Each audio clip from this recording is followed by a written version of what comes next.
You made it to the top 5. 5 squads still operational in the AO.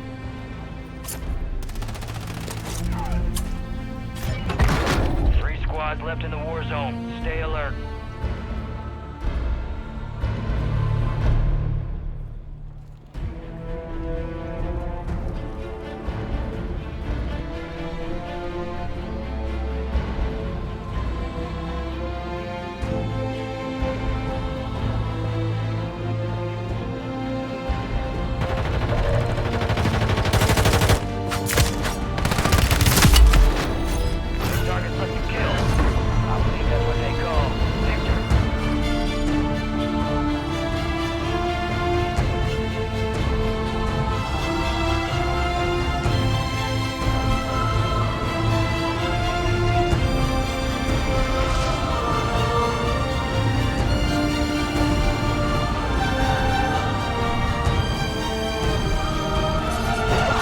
Alright guys, we gotta talk about the Soulrender sword that was just released in Call of Duty. The honeymoon phase is over. How good really is it?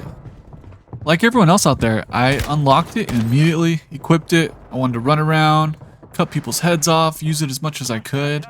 And I'll be honest with you, cutting people's heads off with it is some of the most fun I've had in video games in a while. It's just so satisfying to connect, and the animation is crazy. In case you didn't know, in order to get the animation, they have to be either weak or you have to hit them from the side or directly behind with the heavy attack. That was from behind, and here's an example of them just being weak and getting the animation.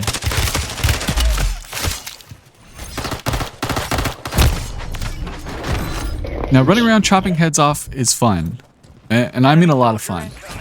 Like running up to a guy and just connecting with the animation feels amazing.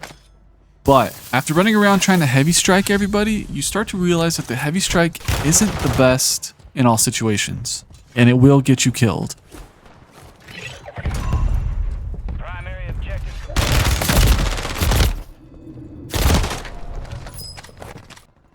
It's actually surprising that the quick strikes that you do with the left trigger are way better than the heavy strike.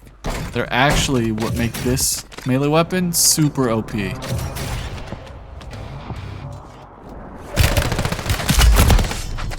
That's a very fast TTK for 2 strikes. I mean, it's fast.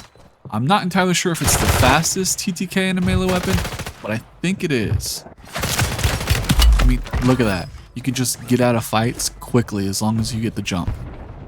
And so that's what I did. I ran around using the quick strike, got a lot of kills.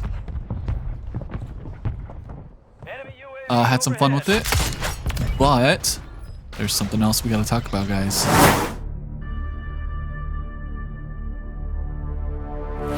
But when you're using the Soulrender sword, the quick strikes are great, the heavy strikes are great, the movement's great. It's a really cool weapon.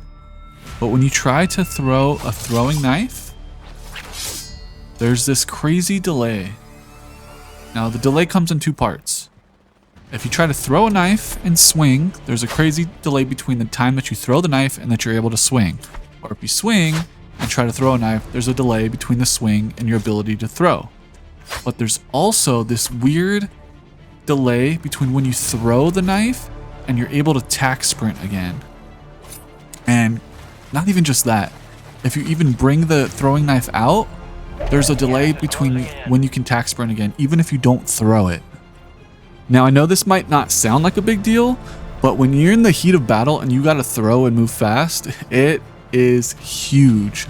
I've died so many times now, and it can get really frustrating, I'm not gonna lie. Like here, I throw the throwing knife and I turn to get away and evade, and I'm just stuck in the mud and he turns and shoots me. All because I'm holding the Soulrender sword. If I was holding anything else, I probably would have got away there. Now, part of me wants to believe this is a bug and it'll get fixed, but I'm not so sure. I think it might be intentional. The Soulrender sword is very powerful in itself, and I think if you could throw TKs like normal, it would be even more OP. So maybe this is their way of just trying to nerf it so it's not like crazy overpowered in the game.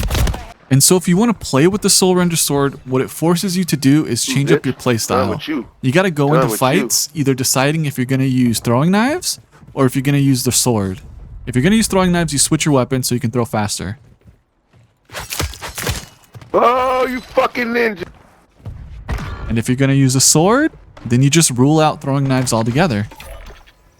And for me, I'm not used to playing without the ability to throw throwing knives, so it's a little weird to kind of learn the switch up, but I've been trying to do it so I can get some good gameplay video with the Soulrender. Here's some clips of me kind of switching up my style in order to use the sword.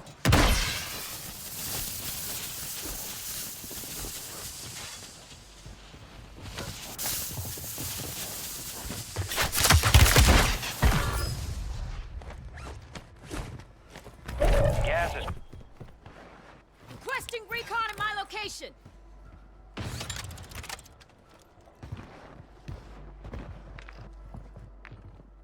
Enemies dropping into the AO.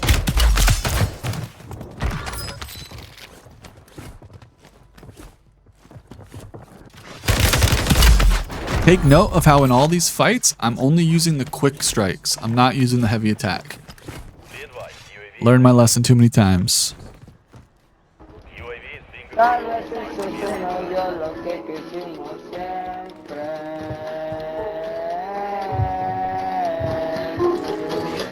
Enemies deployed a buy station.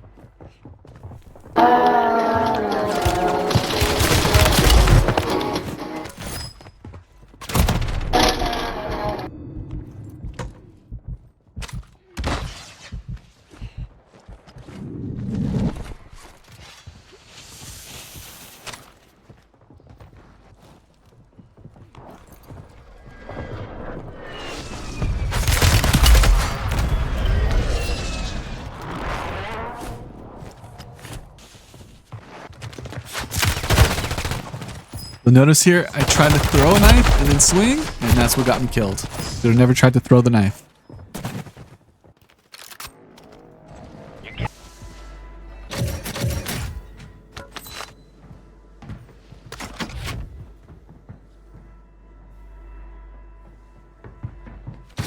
And if you find yourself up against a riot shielder, use the heavy attack.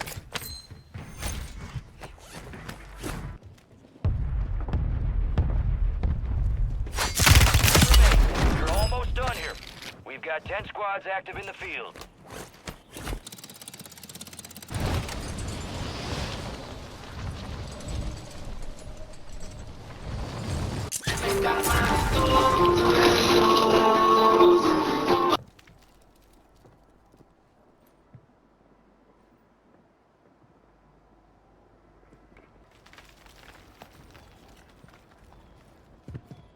Hostiles deployed a mosquito.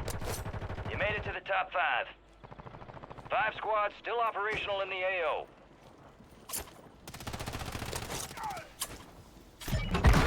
Three squads left in the war zone. Stay alert.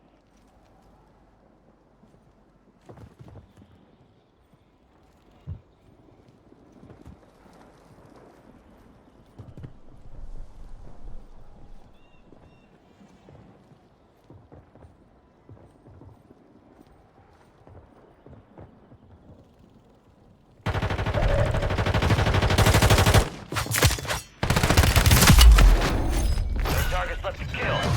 I believe that's what they call victory.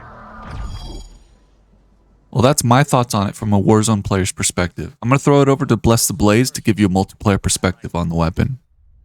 So, you want to know what Soulrender is like in multiplayer? Here it is, quick and easy. Starting with the good. Light attack is lightning fast, has decent lunge, and it's a one hit. The movement speed is also pretty nice, comparable to the Karambit. The heavy attack is the anti-shield bro move, works on the front, works on the back. The bad. There's some inconsistency, which you can kind of see here. I swing at one enemy, but it hits the one behind or nobody at all. The ugly. It's hard to show, but if you use a lethal, you can't sprint immediately after. Here's my personal class recommendation. We're focusing on the Zoom Zoom to prioritize stabbing.